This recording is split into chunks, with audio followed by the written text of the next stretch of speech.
fundamentally believe that every change has opportunity. Hello friends, today we have an amazing guest, Andy Kaufman. Andy Kaufman is project management legend. He's one of the most sought out keynote speaker.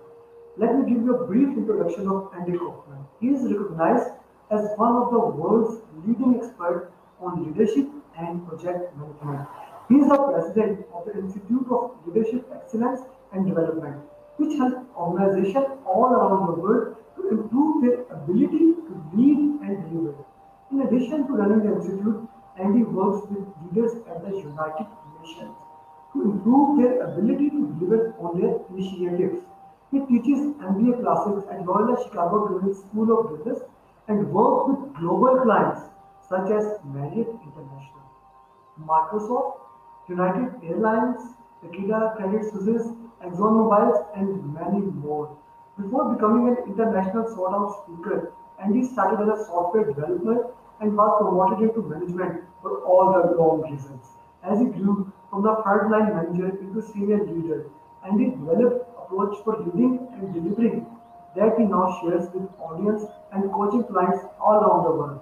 He is the author of 3 books, and I would highly recommend that you read all of those books. And he is very acclaimed about this podcast, People and Project podcast.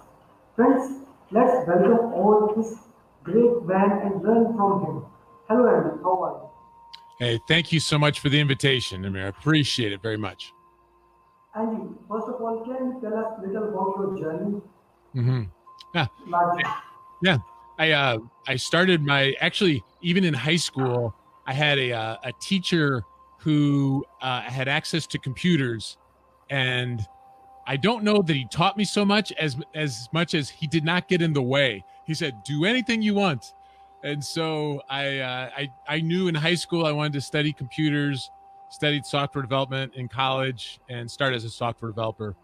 And as you said in the intro, I got promoted for all the wrong reasons, and it's true. We had a small company bought out by a bigger company, bought out by a bigger company, and when they took over, they fired a bunch of the managers, and so I got promoted into management, not because I had management skill, but sometimes what we do is we say, "Oh, they're a reasonably good." Maybe technical lead, let's make them a manager, right? Or they're reasonably good at this, let's make them a project manager, sometimes called the halo effect. And it can be devastatingly bad. And I had to learn a lot of things, but I went from being a manager to a director to being a vice president of systems. And through that process, learned a lot about business, but started speaking at conferences. And eventually I ran into somebody who said, do you speak for a living? And I'm like, you can speak for a living? I didn't know that. So I started looking into it more, and it led to more opportunities. And so about 19 years ago, I decided to do it full time.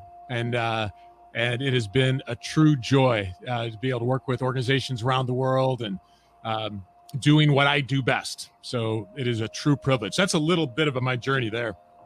Okay. It was when I read about you that you were promoted for all the wrong reasons. I was thinking, should I ask, should I not ask? And thank you for telling all the wrong reasons that you were promoted to that position. Yeah.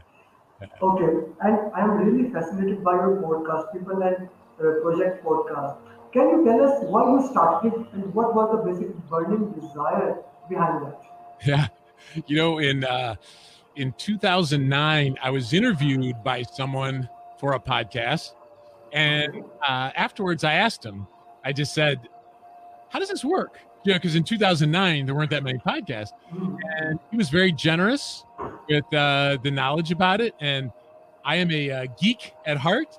And so, from a technology perspective, I thought, I'll just try it. And maybe my first episode, it was only my mom and dad who listened. I don't know.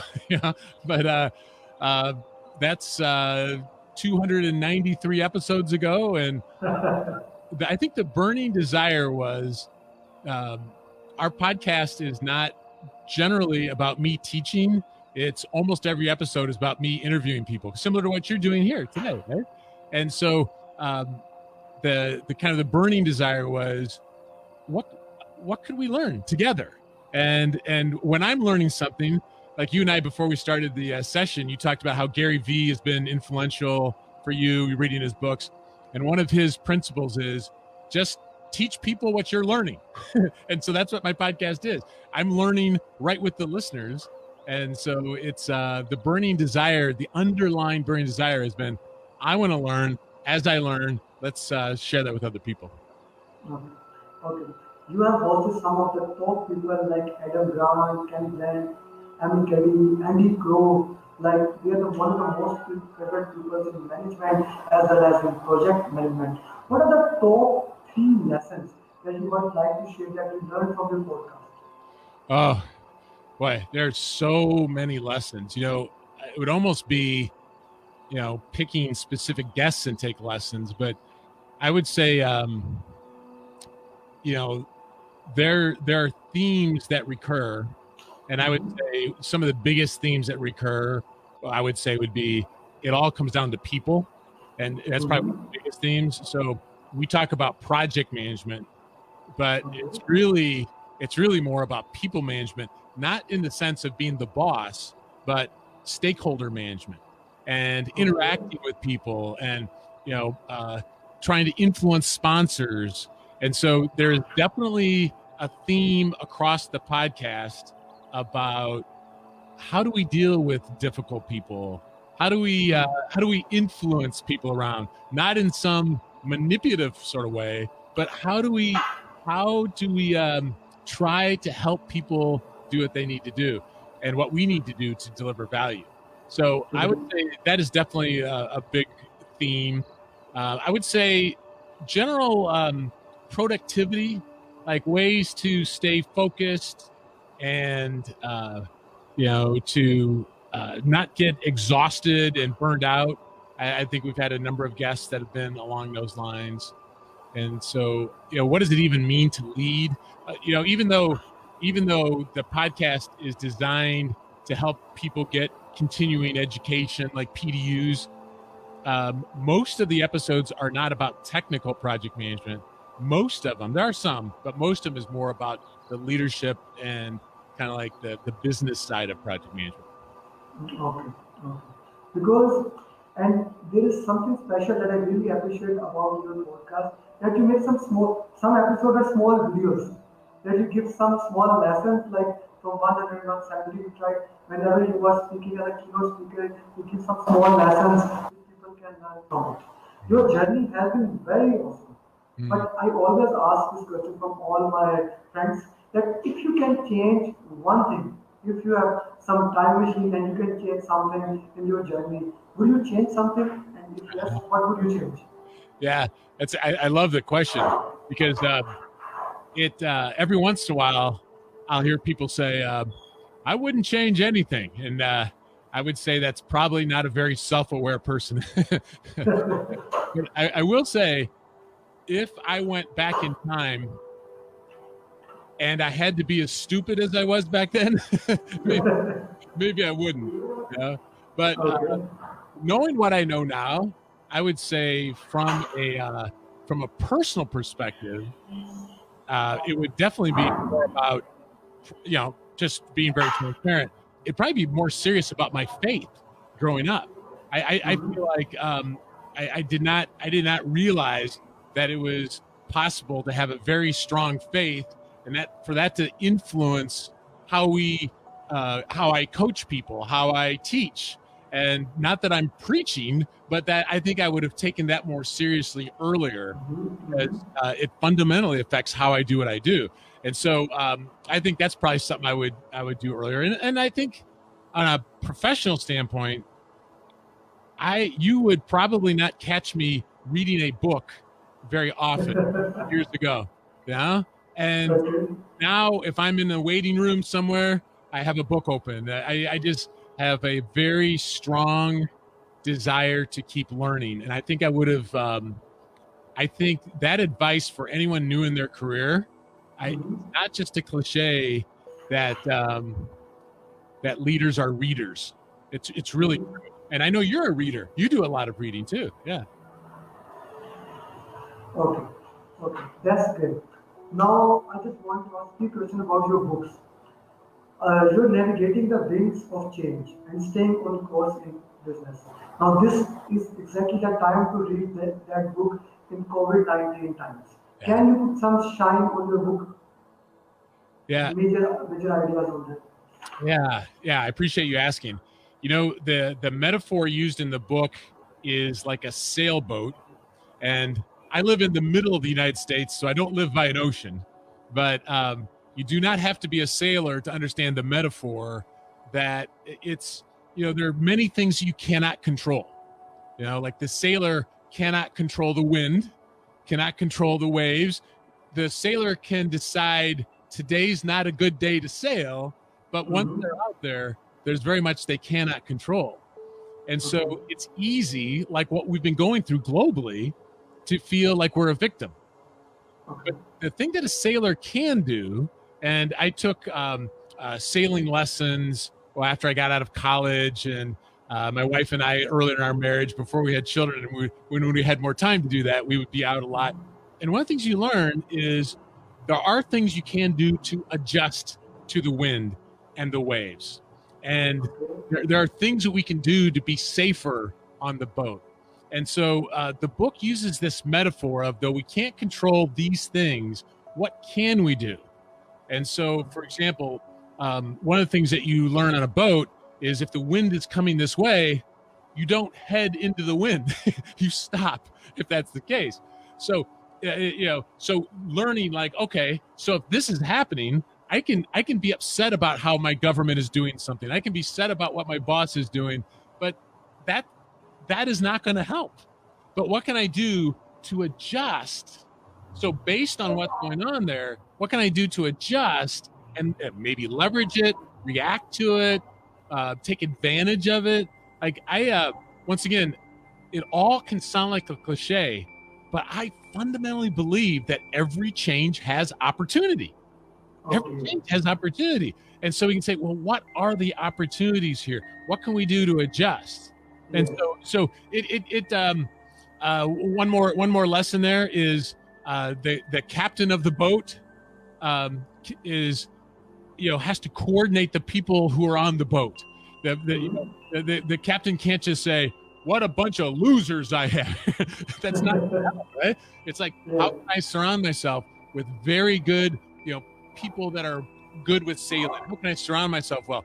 How can I take responsibility instead of blaming, instead of pointing fingers? What can I do to take responsibility? So those Okay. would be some examples of ideas in the book. Okay. Okay. So now, right now, we are in a boat, and that boat is stuck in a storm. The storm is COVID-19. So, Yeah. what can an individual do? He cannot jump in the boat. Yes, we know we have to stay at home, we have to stay safe. But what can an individual do to improve himself? Because we have heard that millions of people have already lost their job in this pandemic, and million more are going to lose until this pandemic is gone. So, Mhm. especially for this underdeveloped countries like Pakistan, what can we do? Yeah. I had a guest on recently who he said, though we are all in the same storm, we are not all in the same boat, which I think is an interesting idea because some people have been impacted much more than other people. And Okay. some people can very easily work from home. And so Mhm. they have reliable power, reliable internet, and their job allows it. And so sometimes it's very easy for the people in that boat to think, not that big of a deal. And then there Okay. are people who are in desperate situations, and Mhm. that might be health, or they may have had a loss of loved ones, or their job is not considered essential. And so, they've lost their job. And so I think it's important for us to realize that this has been so much harder for many people than some of us appreciate. Okay. So anything that I say here, I don't want to say flippantly or without recognizing how difficult this is. Um, we can't change our government, although we can try to influence it. Right? We can't change our company, but we can try to influence what our projects. The probably the single biggest thing that I find is helpful under times of great change is, what can I learn? What can I learn? What can I learn? There's a quote by a gentleman named Eric Hoffer. And Eric Hoffer says it this way. I may not get it word perfect, but this is pretty close. He says, in times of profound change, it's the learners who inherit the earth, while it's the learned that find themselves beautifully prepared for a world that no longer exists. So the reason I share this is I'm not trying to diminish any of the pain that's been associated. But this is what I found, is being a continual learner is not an option. And so if someone is in between jobs, maybe it's time to get a certification. Maybe it's time to listen to more podcasts. Maybe it's time to read more books. Maybe it's time to think, could this actually be a gift in that I didn't really like what I was doing anyway? And so is there a way to kind of, learn, start talking to people about what are they doing, other opportunities. When I made my change, the thing that pushed me into making my change was I just wasn't happy at that vice president level. It wasn't about pay. I just didn't like it. And I didn't have a great relationship with my boss. And I looked at that and I go, there's nothing about her job that I want. It just looks worse. And so I got to a time of like serious reflection. And I think every one of us, I'm sure this has happened to you. It's happened to almost every one of us. It will eventually. Things that we would never choose, they happen. And it turns out later on to be an opportunity. It turns out to be something that kind of got us to do what we needed to do. And so, I would say it's okay to feel bad about the situation. It's okay to be upset, but use that as the motivation to say, what can I learn? Who can I be spending more time with? What can I learn from them? And how, is there some intersection between that and what someone really enjoys doing? And try to pursue that. I think one lesson from my career is I early, like, so probably 7 years before I started my company, I was asked to speak at a Microsoft event and a tech ad. So they told me there'd be 7,500 people there. And at that time, if I had to speak in front of 10 people, it was very challenging. I would be so nervous. I'd be a mess. Would you come and speak, do a demonstration? And I said yes. And after I said yes, I'm like, why did I say yes? That was stupid. That was terrible. It was terrible. But it went okay. I lived. And then it led to more opportunities, I think in a time like this, maybe look at the opportunities that come your way, and maybe you need to say yes, even if it feels really scary. It may lead to some other opportunities. Right. So I would say continuous learning, the approach of Kaizen is the new approach right now. We have to become a constant learner, and we need to do self-reflection where we can improve ourselves and how we can move ahead. Now, a very important topic that you discuss in your podcast, and I would really love to do this. I have done many events on this keynote speaking, but I would like to know your perspective on this habit. How, on habit, how to change habit and how to maintain your habit. Let me give you an example. That I get a straight question from 4 to 5 people, and the syntax is almost the same. Okay, we follow the power of habit. Charles Duhigg, we get a leverage on us. We change our habit, but after some time, even we followed it for 21 days because many philosophers say that go for 21 days. Then there is Robin Sharma who says go it for 66 days. We also try to do it for 66 days, but after 3 months, we're back to zero. So what to do? Can you put something on it? Yeah, I feel like Charles Duhigg's book is a must read. It's, I thought it was very interesting. He's a brilliant writer. And, his idea is there's a trigger and you take some action and there's some reward that reinforces the trigger. So intellectually, I found that helpful, but it didn't change. I didn't find that it helped me change my habits. You know what really changed for me was when I interviewed James Clear and his book Atomic Habits. And there's a really powerful idea in this book.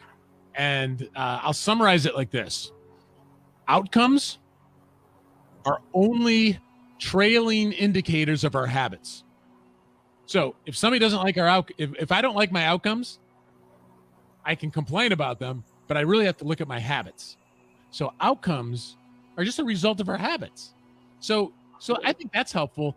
But where he goes on that one is, but what causes our habits?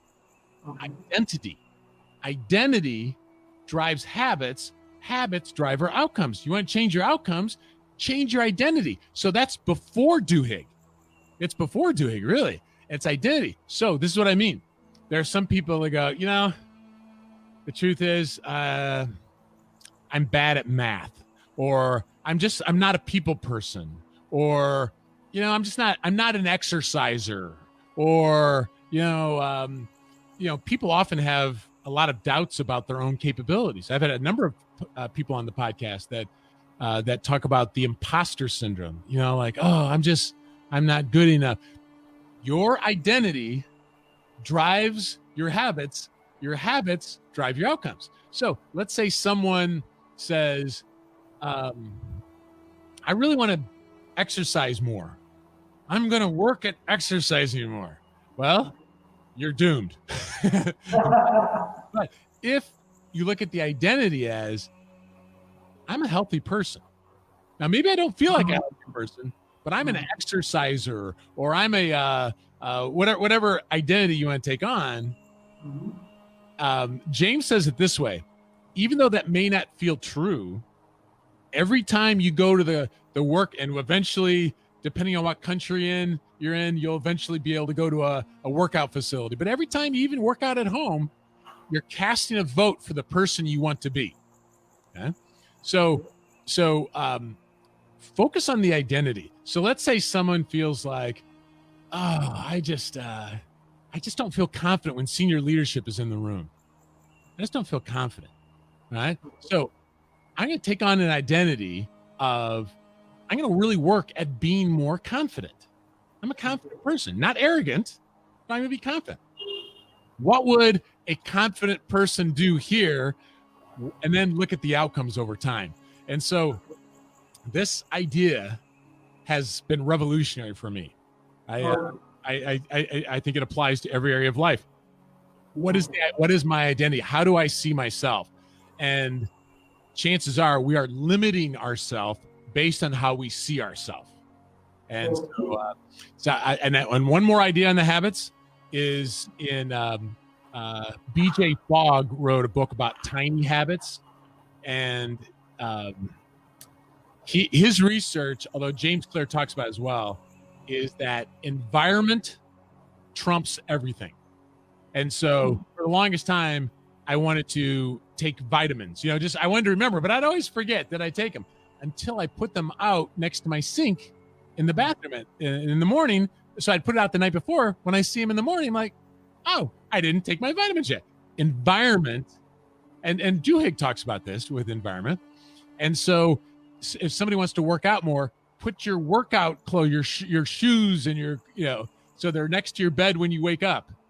I want to do that. So environment trumps everything, and identity drives habits, drives outcomes. I find that that those are two very powerful ideas with habits.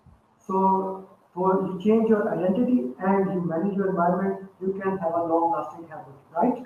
Right. Yeah. Okay. From Samad Khan, we have a question. I would like to know, what are the guiding principles to employ in leading a team successfully in time of crisis caused by COVID-19? So how to lead a team? How to lead teams in COVID-19. Yeah. Because we have some principles before COVID-19, and we know that COVID-19 is going to change lives. It's not like it's a temporary. We understand that this will last. So what are the guiding principles during COVID-19 and after COVID-19? Yeah. So I love the question because um, good practice before COVID-19 is still good practice after COVID-19. And so, Okay. so during, before COVID-19, it was very important to build relationships with your team, to understand what are their strengths, what are their goals and things like that, to have check-ins, whether it's a daily part of a daily stand-up or check-in or a weekly check-in or one-on-one. But, good practice before is still good practice during and after.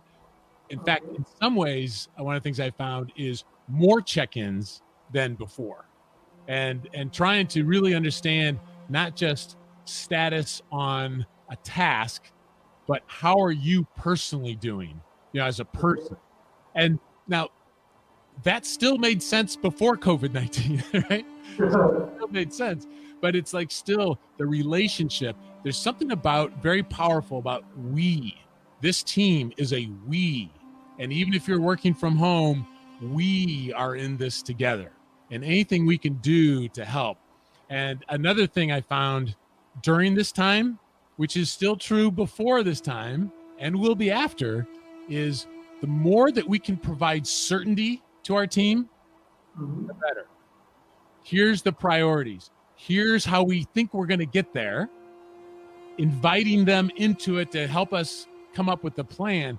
But sometimes in times of uncertainty, we're just, and if we're, that spills over to the people around us. And so this sense of authentically trying to stay calm, authentically trying to say, hey, all right, based on what's happened, these are the new priorities, allowing people to speak into it and to help shape how we get there. The more there's a guy named David Rock who runs the Neuro Leadership Institute, and he's got this acronym called SCARF, but it stands for status, certainty, autonomy, relatedness, and fairness. And he would explain it much better. But the point is, the more that we can raise the status of the people around us, give them certainty, even though there's a lot of uncertainty. What is certain? Give them autonomy, which is give them choices, give them the ability to speak into it. Relatedness is we're part of the we, and try to keep things as fair as possible, even though things are not always fair, but we try to. I find that those 5 things made sense before, they make a lot of sense now, and they always will. Raise the status, give people certainty, give them choice, give them the sense that we are in this together, and try to keep things as fair as possible. I found it to be very helpful. That is a very good answer. Now, another question from Yusuf Ali is how to inspire your team to be innovative. To be, how to inspire a team to be Innovative, iterative? innovative, creative, how Yeah. to think out of the box. Yeah. So sometimes a good way to understand an answer is to understand the opposite. So here's a really good way to keep a team not innovative. Every time they come up with an idea, shoot it down. Right, right. That's a really good way to do it. And even though most of us that are listening here would say, oh, I would never do that, I wouldn't do that, we do it. And I think we Yeah, do it more than not. So I have a goal for people in my team to, unless there's a compelling reason to say no, I try to say yes. So if they come up with an idea, maybe I think there might be there's a different way, but unless there's a compelling reason to say no, I try to say yes. And when we provide opportunities for people to be innovative, they are more likely to be innovative. When we actually listen and maybe try to like raise their status, like that was a good idea. What else? What more could we do?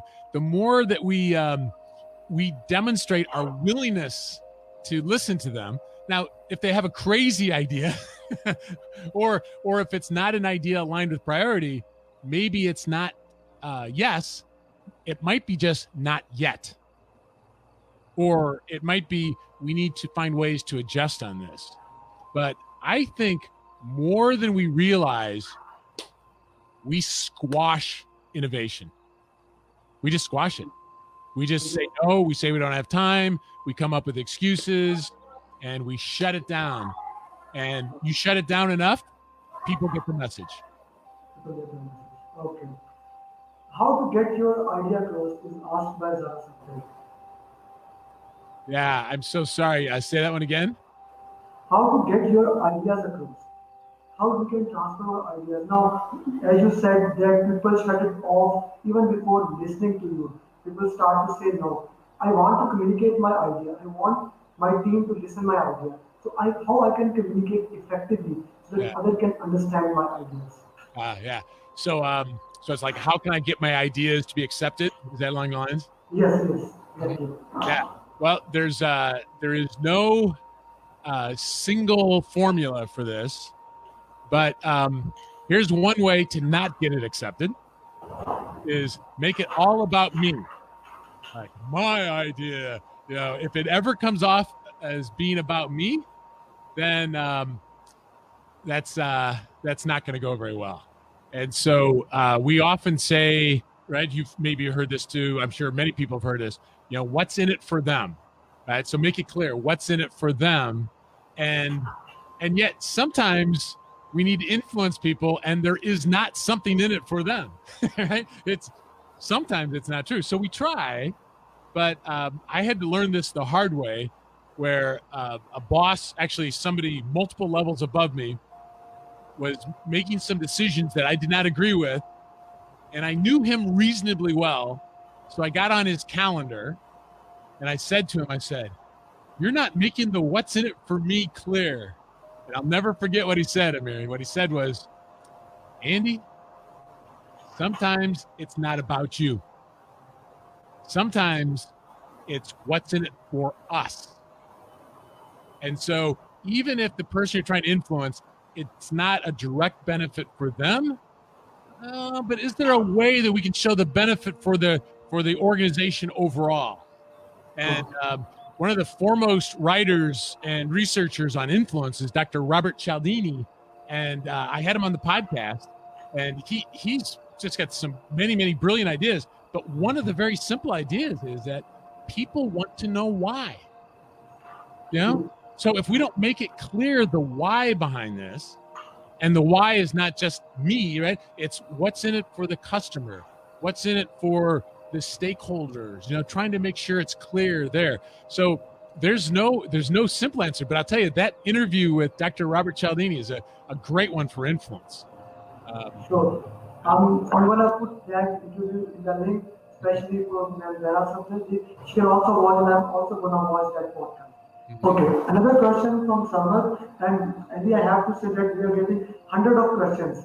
We can go one live, but we don't have it. So my question is, how hard is it to switch a job after being at the top of the ladder and start all over again from the bottom of the ladder at something you believe? And what would you suggest it to anyone confidently? You can relate it, you are at the top of the ladder, you are at the software house, you are working very good. So what to do? Yeah. And this question is asked by many millennium, they want to have some why. Especially after Simon Sinek, that you have to have why. They're always looking for some passion, something that you need to follow to. Yeah. And I totally agree with the concept that your burning desire, your passion, it has to be something inside you. So what to do for this? It's a very good question. And once again, everything is within the context of that particular person. So I don't want to pretend that I can understand everyone's situation, but often it's not from the top of the ladder to the bottom. A lot of times it's from the top of the ladder to maybe one step back or lateral. Yeah. So sometimes that's what it is. And it might be further down, but it goes back a little bit to what Cialdini's point was, if I have a strong why of why I'm making that change, So in my case, I did not, I made the change at a certain age that I felt like I do not want to be 70, or if I get to live to 70 or 80 years old, I don't want to wish that I would have tried. So my why was, I think maybe this is something I should do. But I went from a pretty good income to zero.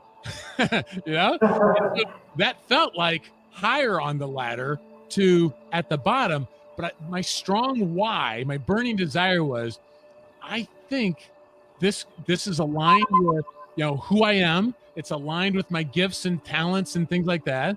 I'm going to give it a window of time. So I gave it a window of time, 1 year. I have a window of time, and so we had just enough money to pay for if nothing happened in that year, we because I had good coaching to help me with that. So we're going to try it. So maybe for that person who wants to try an opportunity, give yourself a window of time. Good project management uses constraints to give focus, and so set a stake in the ground, right? A milestone of like, I will do everything I can to be successful by there.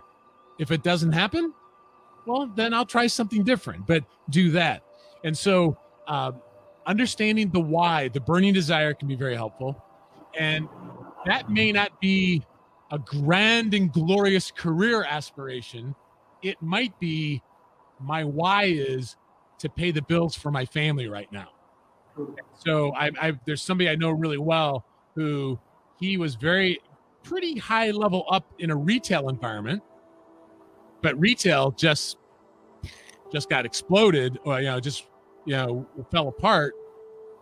He's working at a grocery store, so it feels like it's much lower, but he gets health benefits for his family, and it's paying the bills.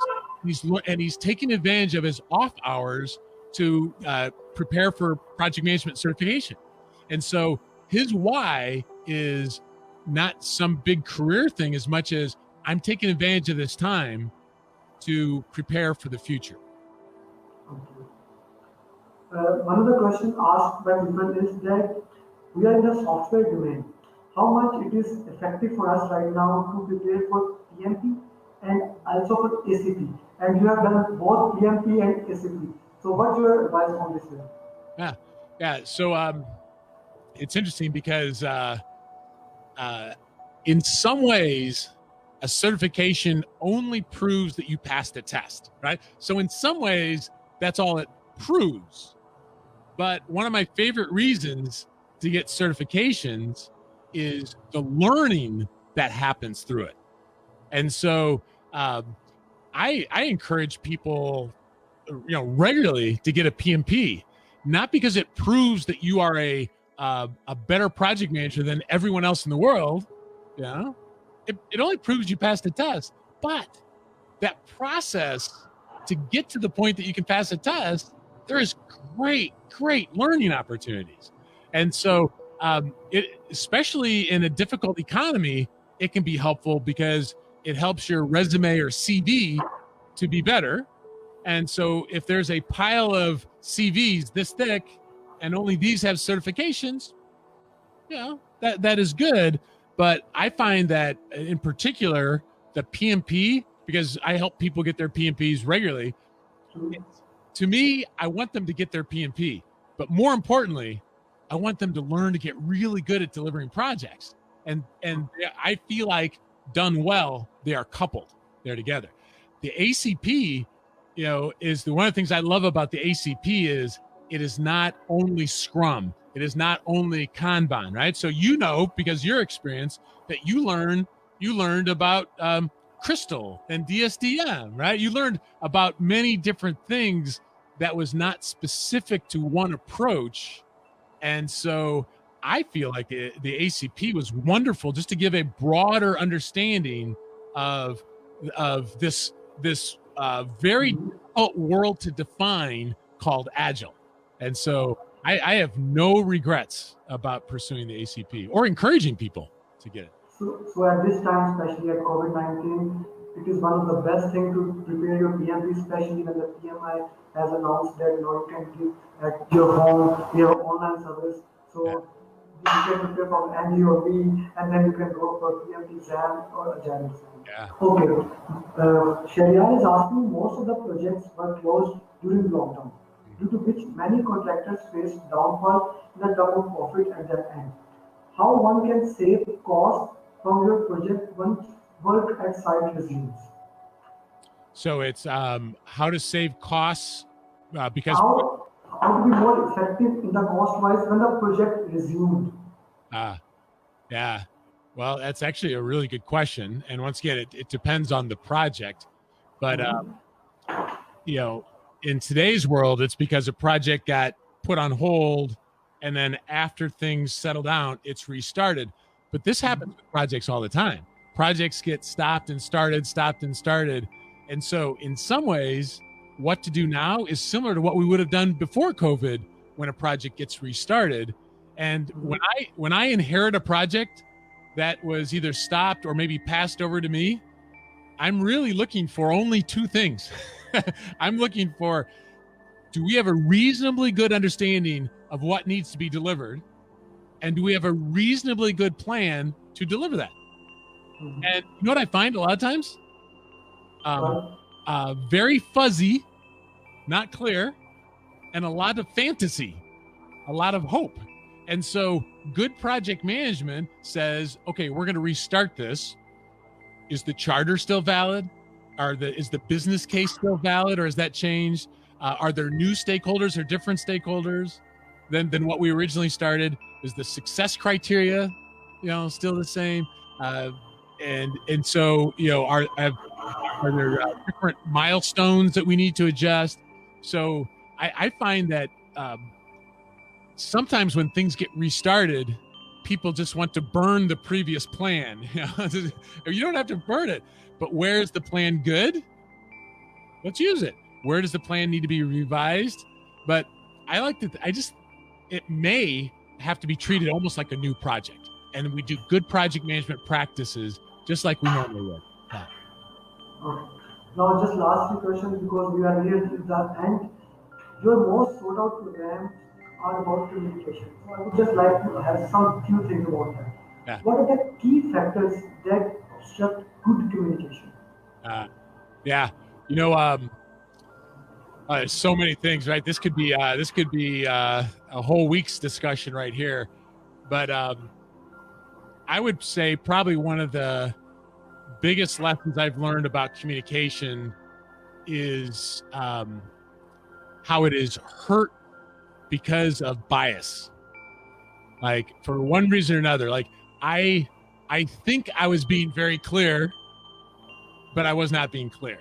And I when someone said something, I made assumptions because of my biases about what they meant. And so when, for example, when we write, we have to write to the reader, not to what makes sense for me. I had a brain researcher on the podcast named John Medina, and he has this thing he calls John's second rule of marriage. He doesn't have a first rule, which is funny, but he has a second rule of marriage. And his second rule of marriage is, what is obvious to you is obvious to you. Yeah. And so I think that's good advice even outside of marriage, that I may think I'm being very clear, but in the work that I do with United Nations and in other global companies, what makes sense to me in my Chicago mindset would not make sense to the person. I was working with somebody from Syria and Somalia recently, and Congo, and now the context is different in so many ways. So just because it's clear to me doesn't mean it's going to be clear to them. So I think it's a call for humility and curiosity of, like, if it doesn't go well, I can blame them, but that doesn't help. How can I say it differently? How can I remember scarf? As I say it, can I raise their status? Can I, instead of going, let me say it more slowly because you're an idiot, right? Don't do that. Right? How can I check for understanding, not assume understanding. How can I customize it to them? And so to me, communication is a little bit like most things in life, like cricket, like golf, like baking. You have some good days, you have some bad days. But you're trying to get better. That's what you're trying to do. You're trying to get better. And the payoff for project managers is huge if we can get better at this. But it almost always is less focus on us and more focus on the person we're trying to communicate with. True. You have a five-step process for improving your ability to understand. Can you put some shine on that? Yeah, on the 5 steps. Yes. Yeah. We've got a keynote called "That's Not What I Meant." That's the name of the keynote. That's not what I meant, and it uses a bit of a metaphor. Actually, the basis of it is from an interview I had with Kathy Salett. Kathy Salett is episode 149. I remember this one because she is an improv artist. She is a musical performer. And one of the things that she says in the book is that everything is a performance. Everything is a performance. Like everything is improv. Like you and I, this is not scripted. We're not reading teleprompters. Everything is improv. And everything in life, you could say, is improv and is a performance. So to make communication better, like in a situation where I'm trying to influence a boss or trying to influence a team member, think of it as a performance. And that maybe not seem right, but the first step is to break the scene down. Think of it as a story. Who are the characters? What is the setting? Like a lot of times if a boss is in the room, people act differently than if the boss is not in the room. So who are the characters? What is the setting? How does the plot normally go? So break it down and understand that. The second step is do no harm. So maybe I understand it. I maybe don't know how to fix it, but don't make it worse. And it's very easy to just make things worse. So break down the scene, make it be committed to not making it worse. The third step is kind of like to revise the story. How could I bring another character into the scene? Can we maybe go to a local coffee shop instead of having it in the office? What can we go face to face instead of email? How could we change the scene? And then the fourth step is kind of like lines of the movie is action. Like try it, experiment with it, and what went well, great. And if it didn't go well, you revise it. And so it's iterative. And then the fifth step is it's like in the movie business, they would say like, let's do lunch. And what that means is communication is so much easier when we have relationship. Right? So like the next time you and I interact on on like LinkedIn, we've got more relationship now, right? And so communication is easier when you have a strong relationship. So think of it as who are the characters? How does the plot go? Don't make it worse. How can I revise that? How can I try it and build relationships? And so one of the things I find is by keeping those things in mind, it helps me communicate better. Okay.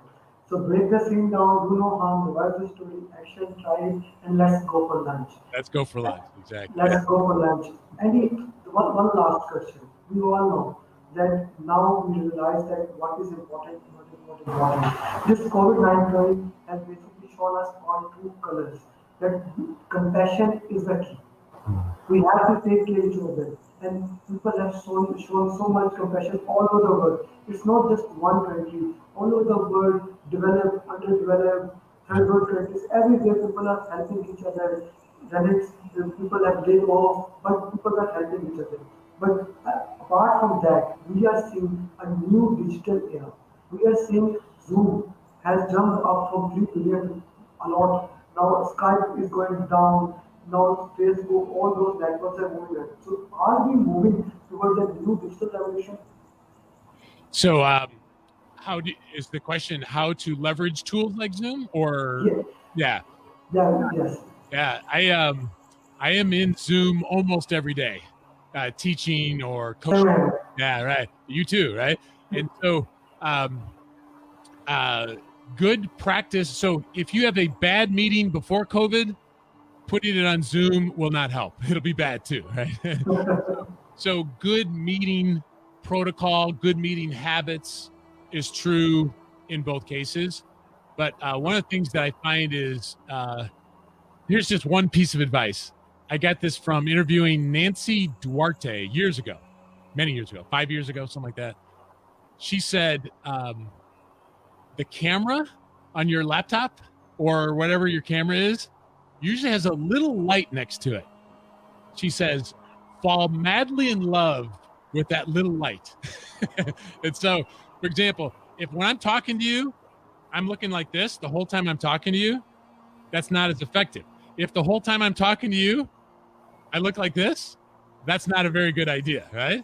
And so the idea is that try to, as much as possible, to give eye contact in the Zoom meeting and to try to keep cameras on. And Dr. Nick Morgan told me, try to keep it in frame. So like this would be a better frame